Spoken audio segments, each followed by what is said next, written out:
Hello guys, back to my channel সাথে লেখা lifestyle. তোমরা কেমন আছো? আশা করি তোমরা অনেক ভালো আছো। আর এই যে বাড়ির ছাদে উঠে গিয়েছিলাম, এই বাড়িটা ছিল কাকুদের, আমাদের বাড়ি কিন্তু নয়।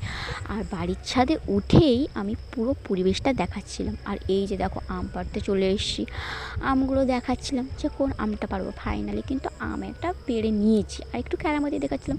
আর আম কাটার জন্য আম নিয়েছি, ছুরি নিয়েছি, আর ছিল যন্ত্র নিয়েছি। তারপরে ওই পাশে যে মেয়েটা বসে আছে, ও ছিল আমার কাকুর মেয়ে। ও তো ফাইনালি আমটা আমার হাত থেকে নিয়ে নিয়েছে, বললো যে আমিই দেখাবো, দিয়ে তোমাদেরকে ওই যে দেখাচ্ছিলো।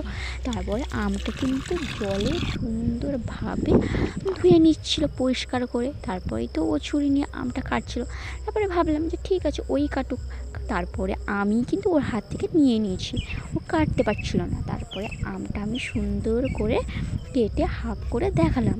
তারপরে তো পিস পিস করে সুন্দর করে সাজিয়ে রাখলাম। আর দিয়েছিলাম কি জানো, লবণ দিয়েছিলাম, আর অল্প একটু লঙ্কা গুঁড়ো দিয়েছিলাম। তো তোমাদের ভালো লাগলে লাইক, কমেন্ট, শেয়ার এবং সাবস্ক্রাইব করবে। আর ততক্ষণ আমরা আম মাখাটা খেতে থাকি। বাই, দেখা হচ্ছে নেক্সট ব্লগে।